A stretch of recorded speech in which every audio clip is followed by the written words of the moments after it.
Coming in Facebook, coming in YouTube, getting ready to start my show, Jimmy Rants. Need to pop over there pretty darn quick because we are running late for my show.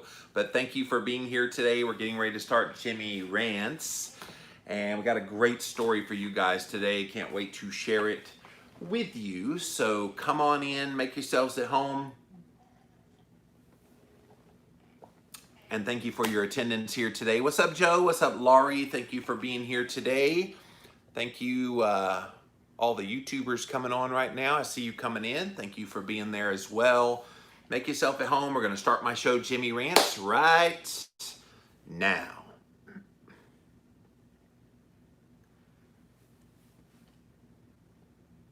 Could insulin resistance be blocking the benefits of exercise? Find out today here on Jimmy Rants. Click on that little box down in the corner and it'll take you straight to IGTV for today's episode.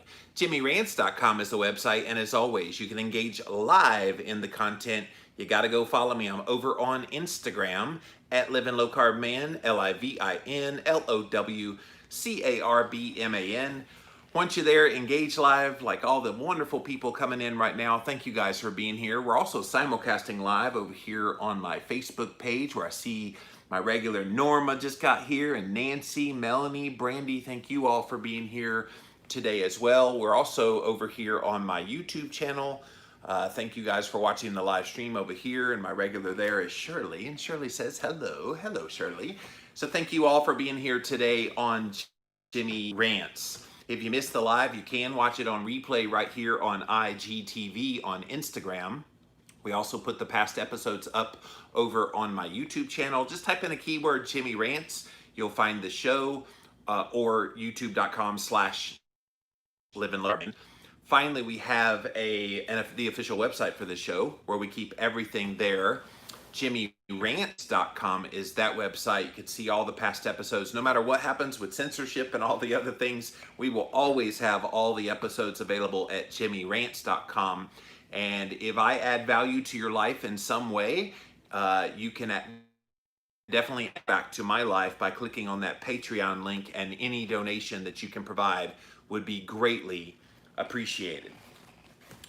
Okay, guys, I have quite the interesting story here today because we often hear that one of the ways that you help to deal with the obesity and the chronic disease that you deal with, and some of the underlying reasons why that's happening, is to add exercise, right?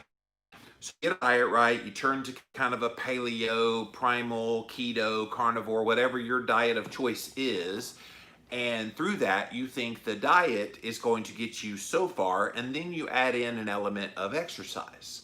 And of course, once you get to exercise, not all exercise is created equal, so you've got some aerobic exercise where you're doing a lot of cardio, you're doing a lot of anaerobic exercise, which is a lot of kind of the weightlifting and resistance training. You have HIIT training. There's just so many ways to exercise. But would anybody expect that the underlying insulin resistance that is kind of causing you to have the health and weight issues that you're dealing with would make it so that the benefits you would be getting from exercise would be negated? Would you have even thought about that in any way? I don't think any of us would. But I have a brand new paper that was just published at the end of May. And this was reported on, let me give the website because I love this website, ketodietapp.com, ketodietapp.com. They wrote a great article entitled "Insulin Resistance Blocks the Benefits of Exercise," according to a new report. And so this was pretty shocking when I read this. But I think revelatory, get the right word, Jimmy, for people to hear about it, because we think, okay, I'm doing keto and I'm adding in some exercise, so therefore I'm going to get all those benefits from the exercise. I'm going to find from this paper and this report is maybe you're not. So, all right, I'm exercising, but I'm not really seeing much benefit. There might be a reason why. So let's get into this. So the paper is called Molecular Choreography of Acute Exercise. It was published on May 28, 2020 in the journal Cell, and that's one of the pretty prestigious medical journals out there that gets a lot of attention. They reported that insulin resistance blocks the benefits of exercise. Now, isn't that interesting? Like, think about how many people have gone keto, have gone paleo, have gone whatever your chosen diet plan is, and you start getting your diet right. What's the first thing you want to do? You want to wiggle your body. I found that myself when I went on the Atkins diet. I was on it a month, started at 410 pounds and got down 30 pounds, and very quickly had so much energy that I was like, I gotta wiggle my body. And so I wanted to go walk on a treadmill, wanted to do some exercise. And so people just assume that as an adjunct to your diet that you add in exercise. But for those of us who have insulin resistance, I wonder, did you know that it could be blocking some of the benefits? So let's actually look at the study itself and what the paper discovered. So let's see what they did as well in the study. So for this study, scientists had 36 participants who had varying degrees of insulin resistance. Now, they don't say here how they tested for the varying degrees of insulin resistance. And I guess just for a definition of terms, if you don't know what insulin resistance means, insulin resistance is where you have various markers that are kind of out of whack from what they normally would be for someone who has insulin sensitivity. And so someone who is insulin sensitive, they can eat a carbohydrate-based meal, for example, see the rise in the blood sugar, but then by 2 hours it's back to normal. Insulin resistance, you see the rise in blood sugar and maybe an even higher rise in the blood sugar than an insulin sensitive person, but then it doesn't quite come back down to baseline after 2 hours, and then maybe it takes 3, 4, 5, 6, 7, 8 hours before it comes back to normal. That's a sign of insulin resistance. So that's called postprandial blood sugar. And if postprandial blood sugar does not come back to baseline, you probably have insulin resistance. Also, fasting insulin levels being a little bit elevated. So ideally, you want your fasting insulin to be below 5, but definitely single digit. And once you start hitting double digits, that's when insulin resistance is there.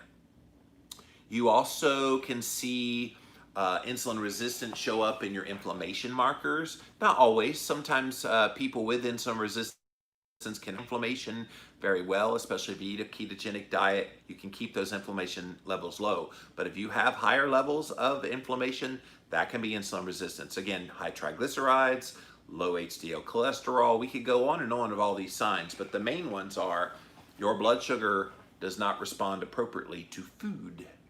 And so insulin resistance is a big issue, and you don't develop type 2 diabetes without insulin resistance. You don't develop a lot of chronic diseases without insulin resistance. So most of the diseases that we identify as heart disease, type 2 diabetes, even obesity, PCOS, I mean, I could go on and on down the list of all the chronic diseases, even some cancers. The commonality between all of these diseases is they're all related to insulin resistance. And everybody is like, oh, I have heart disease. I'm like, no, you have insulin resistance. Oh, I have type 2 diabetes. No, you have insulin resistance. And I think once we start seeing it all as the one disease, then you stop categorizing it as all these different things. You can actually deal with it. But if you joined us late, I've got an interesting new report published in the journal Cell. This was just published late last month, called Molecular Choreography of Acute Exercise, and it's making the argument that if you have insulin resistance, then that is blocking any of the benefits that you would get from exercise. So we were just looking at the design of the study. We have 36 participants that had varying levels of insulin resistance, and then they made these people exercise. So before the exercise, as well as at 2, 15, 30, and 60 minutes after the exercise, the scientists took blood from the participants and did an incredible array of multi-omic tests on each sample. So these are not your standard blood tests like you normally get at your doctor, far from it. They were in-depth examinations of their, and I'm gonna get real technical here because that's what they did in the paper, transcriptomes, metabolomes, proteomes, lipidomes, and immunomes. Okay, that's a lot of ohms. Ohm. I don't know what transcriptomes are, but I'm assuming metabolomes are kind of your metabolic health markers. Your proteomes is your proteins, lipidomes is your fats, and immunomes is system response.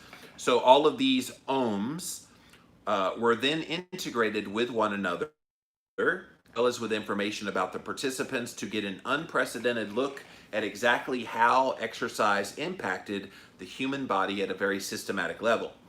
So the study reported many incredible results, 10 of which we'll highlight here in just a moment. But let's look at the most heavy, the biggest one in the whole revolution.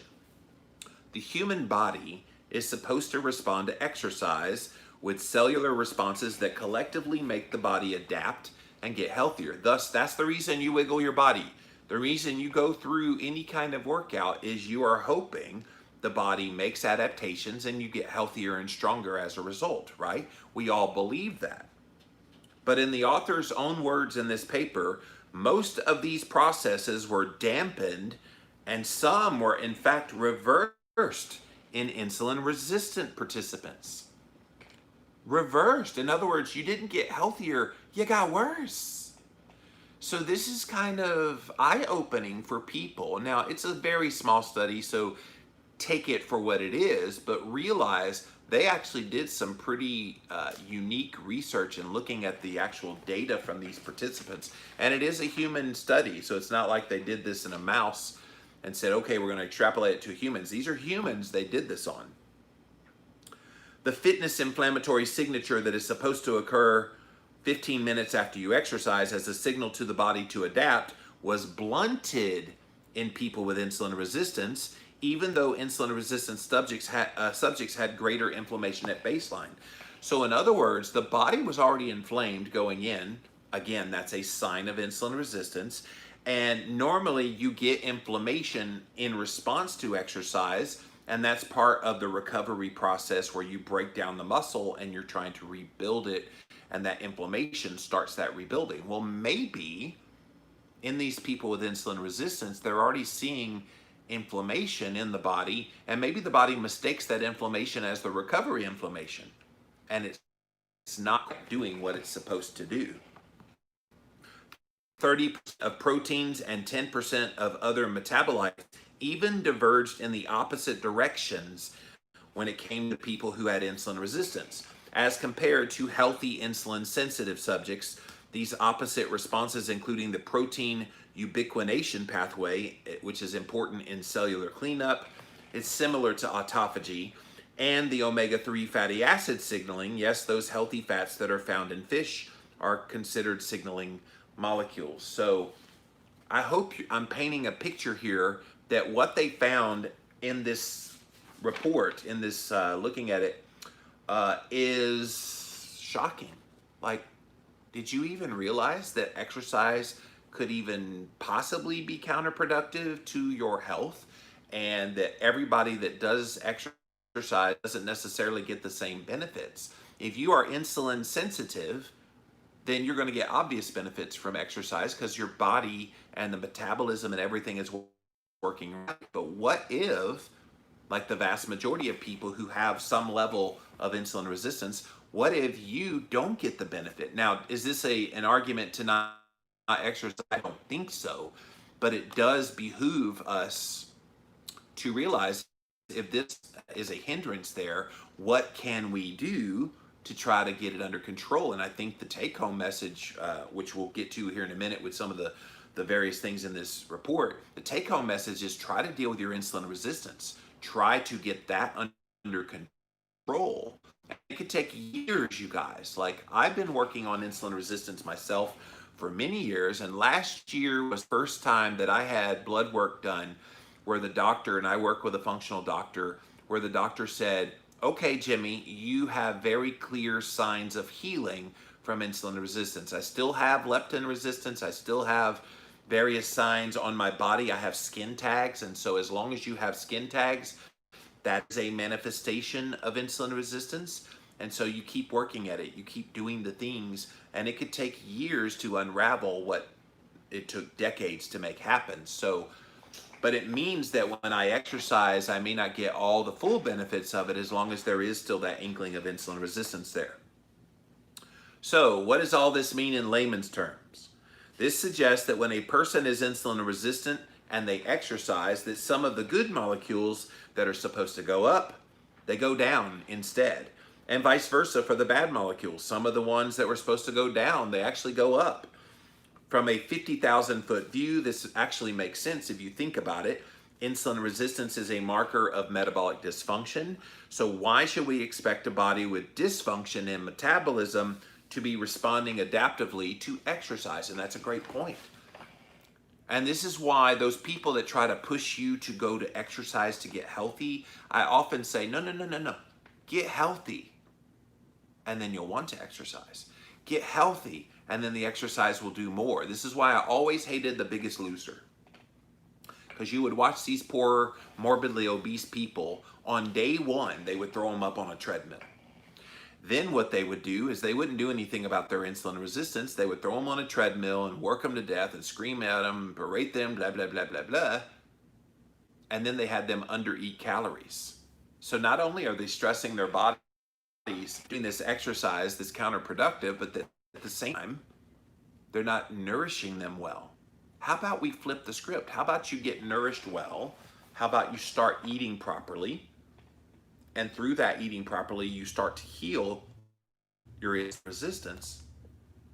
And then from there, add in exercise. That seems to be prudent. Does this mean if a person is overweight and insulin resistant that they should not exercise? Not exactly.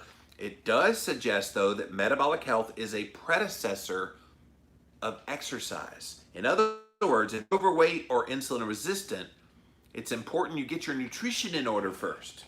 Food is so much more than fuel.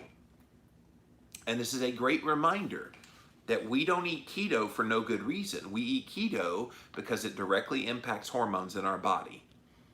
And we eat keto to help lower inflammation, lower insulin, lower blood sugar, lower blood pressure, all of these things that would put your body in a better state to heal from the insulin resistance. And once your body's healed, then you add in these things. It's almost as if like you had an injury and you went to a physical therapist to help with that injury. Let's say your knee was injured and you went to a physical therapist to rehabilitate your knee. Would you start adding in squats at the gym while you're trying to rehabilitate your knee? No. What you would do is you would fully heal the injury to your knee, and let's call that the insulin resistance, and then you would add in the appropriate exercise at the appropriate time. Makes sense, right? Insulin resistance, which is strongly associated with being overweight, blocks all these benefits of aerobic exercise at a cellular level. So let's look at the top 10 findings from the paper. That was a big one, what I just shared with you. But they're going to share, and again, this is ketodietapp.com. Number one, insulin resistance, which is strongly associated with being overweight, will block the benefits of aerobic exercise at a cellular level, which now we kind of get that understanding. It kind of makes sense. And so does it mean you don't exercise at all in the midst of trying to lose weight and trying to be healthy when you still have insulin resistance? I don't think so. I think maybe target your exercise. Maybe, and they're of course talking about aerobic exercise. So people that run on a treadmill, who do a spin class, who do all of these things aerobic. I wonder what it means to strength training. I wonder what it means to people who do HIIT training, high intensity interval training. I wonder just what it means for all the other forms of exercise that are not aerobic. It doesn't say anything about that here. Of course, I think most people should be doing some strength training, resistance training, HIIT training anyway over aerobic. Aerobic is just a supplement to what you're doing.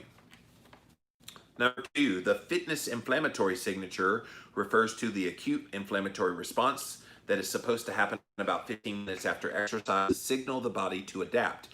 It appears to be driven by the molecules IL-5 and TGF beta. This response is blunted when you have insulin resistance. So again, people with insulin resistance tend to have some higher inflammation levels, and so maybe the body mistakes that inflammation that's already in the body as the inflammation that would help in the healing process post-exercise. It's really fascinating if you stop and think about it that way. Number 3, while most fatty acids decreased in response to exercise because they were burned as fuel, the omega-3 fats like EPA and DHA went up after exercise. This is likely because omega-3 acts as an anti-inflammatory signaling molecule and initiates an adaptive response to compensate for the inflammatory effects of exercise. So again, this is the importance of fatty acids and why you need them in your diet.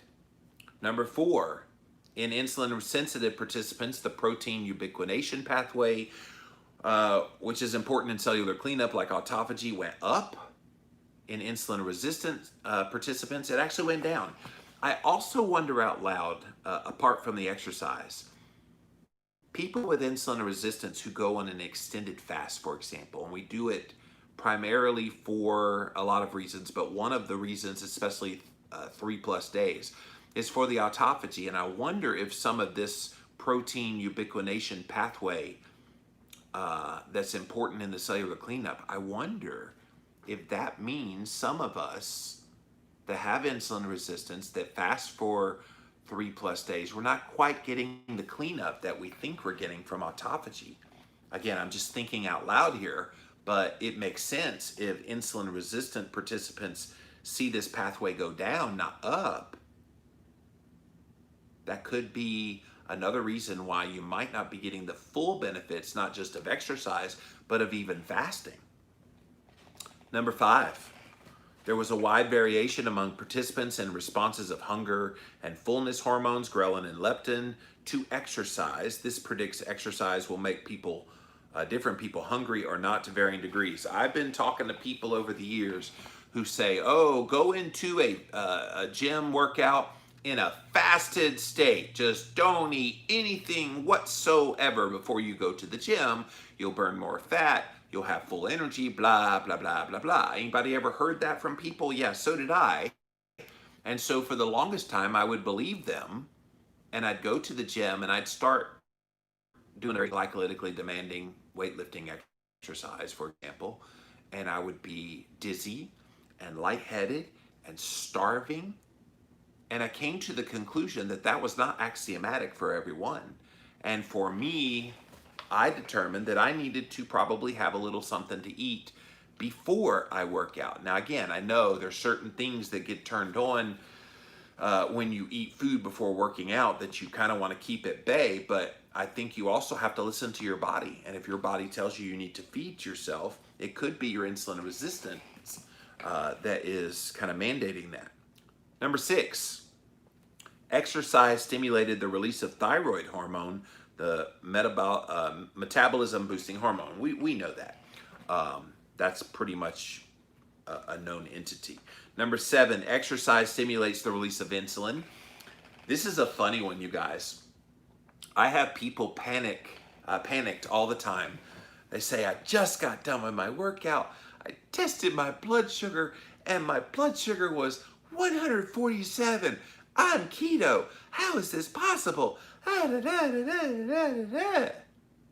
like, you're kidding me, right? Like, you don't realize that when you do exercise and when you are heavy lifting exercise or doing some really vigorous activity, that's not releasing blood sugar into your bloodstream.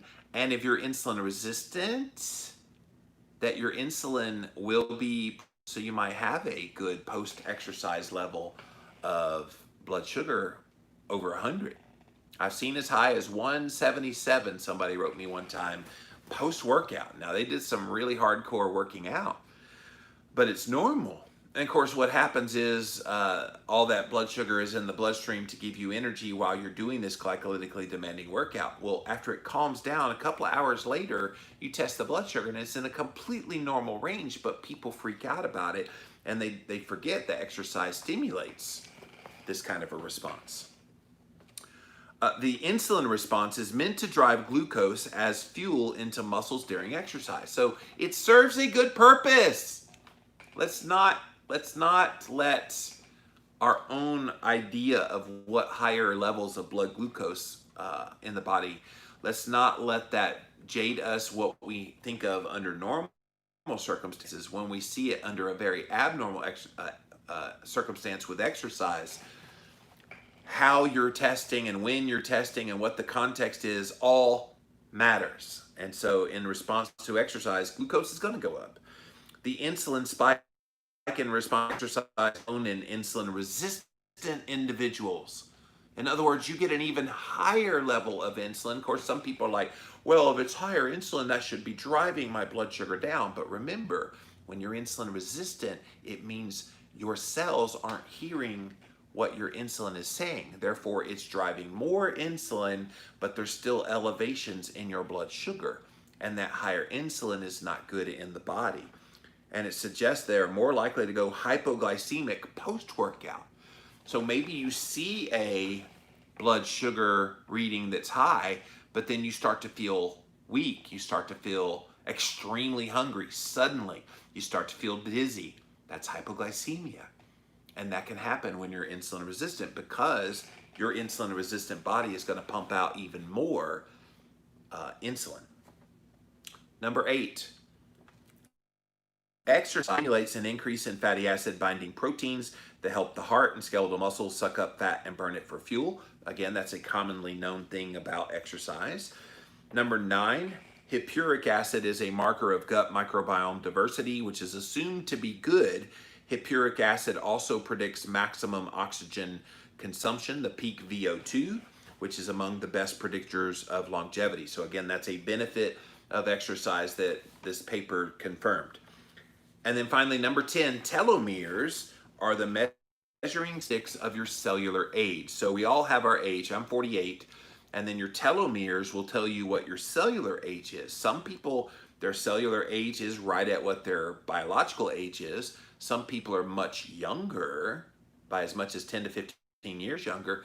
Some people are much older, by as much as 10 to 20 years. So knowing your telomeres helps you know what your cellular age is. Telomerase is the enzyme that builds up telomeres. And in fact, the people who discovered this won the Nobel Prize in Physiology Medicine in 2009. Telomerase signaling was increased for 60 minutes after exercise, suggesting that exercise will help to reverse cellular aging. However, the response, for those of you that are insulin resistant, much, much weaker. So I think the bottom line in this revelation that we're having here today is if you're overweight and insulin resistant, it's probably a good idea to get your diet right first so that your body can be metabolically ready for the exercise. And I think we sometimes put the cart before the horse. We put so much emphasis on the movement, which again, don't get me wrong, I think movement has a lot of great benefits, but could it be counterproductive? Could it be that having insistence is blocking some of those positive effects that you're hoping to get from your exercise? Did you realize this? Did you know this? Is this something that, okay, now you understand why maybe you're not getting the same benefit of exercise that say someone else that is following keto is, because they're insulin sensitive, you're insulin resistant. So maybe the take-home message for you guys is get your insulin resistance in order, and by doing that, then start implementing the exercise to get the full benefits to your health. I'm really excited to see what you guys have to say about this one here today. So we're going to go to Instagram first, then over to Facebook, finally over to YouTube. Thank you all for being here today on Jimmy Rants. JimmyRants.com is the website. See what you guys have to say on this one. What, no questions, Instagram? Is everybody in stunned silence because this is such a revelation? I mean, who would have thought that exercise in any context could be a bad thing?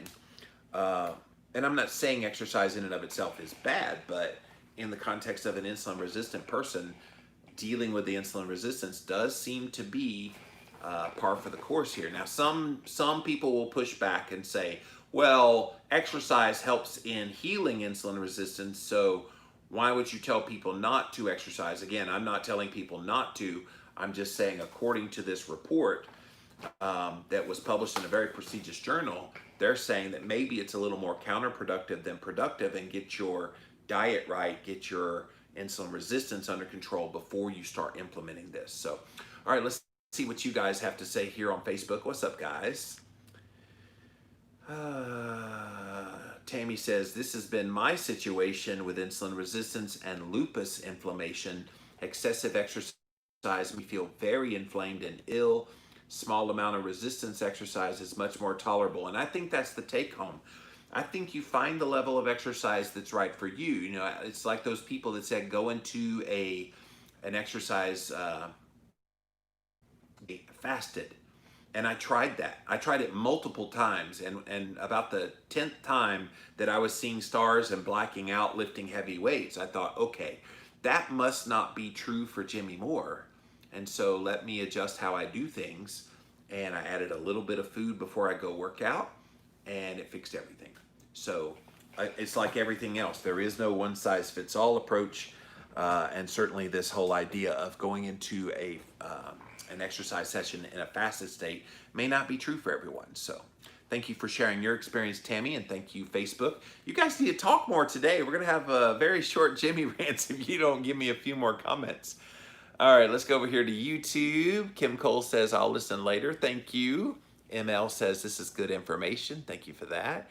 Shirley says, the body is a complicated piece of machinery. That was such a great article. Yeah, I think sometimes we want to put health in a box.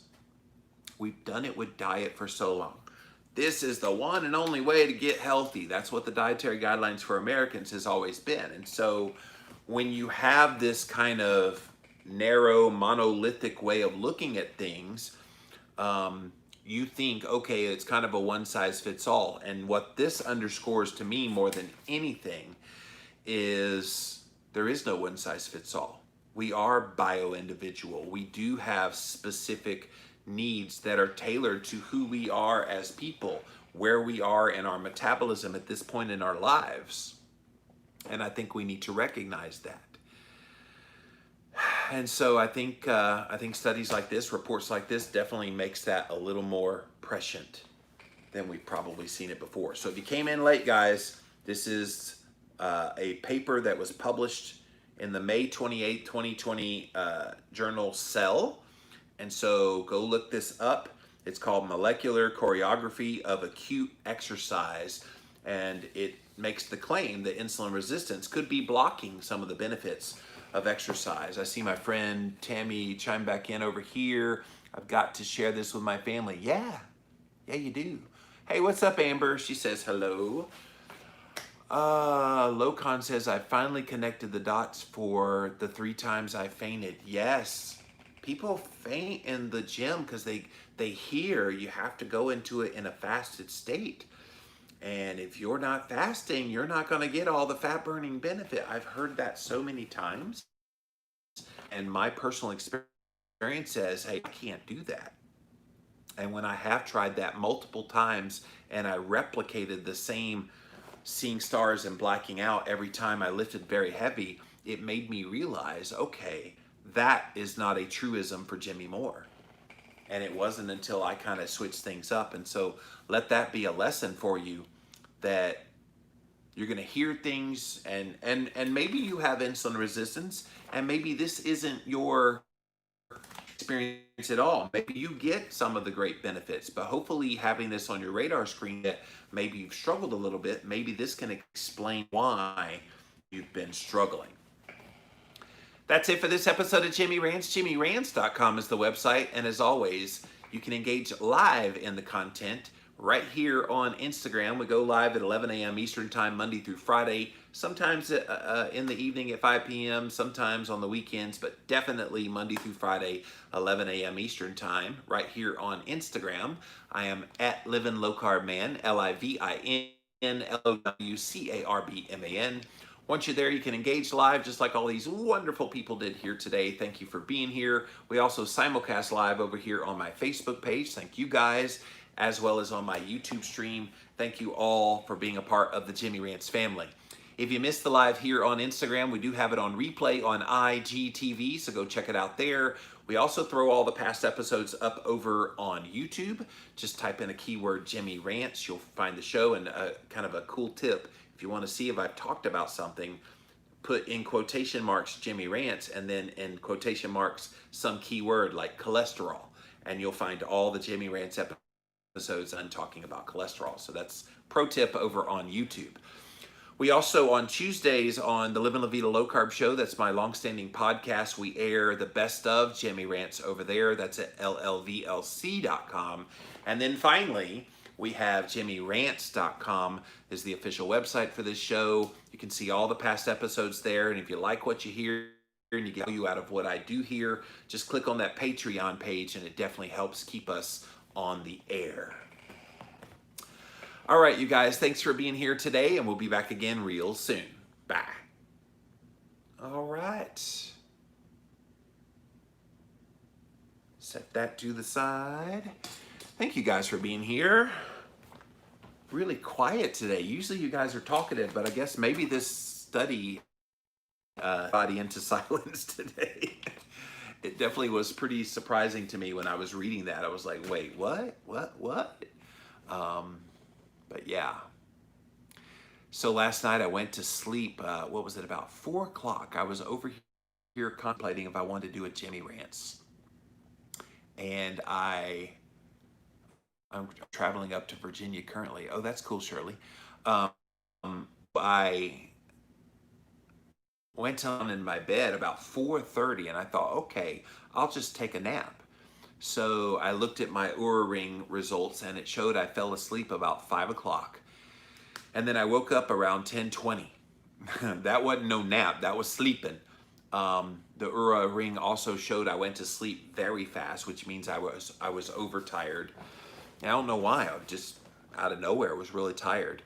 And so I woke up at 10:20, got on up, and I stayed awake until about 3:30, then went back to sleep, slept from about 3:30 to 5:30. So cumulatively, I think I got some good sleep, but it was just such a weird sleep pattern, and why I was so tired so early in the afternoon yesterday, I don't know. But that's not the first time that's happened to me, that I got really, really tired like that suddenly. So weird. Stress response? I don't know. Can't imagine what anybody is stressed about right now, so. Tammy says, thank you for being here. I really appreciate you guys watching. And yeah, let me pop off of here for now. Got a few things I want to do this afternoon, but thanks for hanging out, and we'll see you again soon. Bye. Bye, YouTube.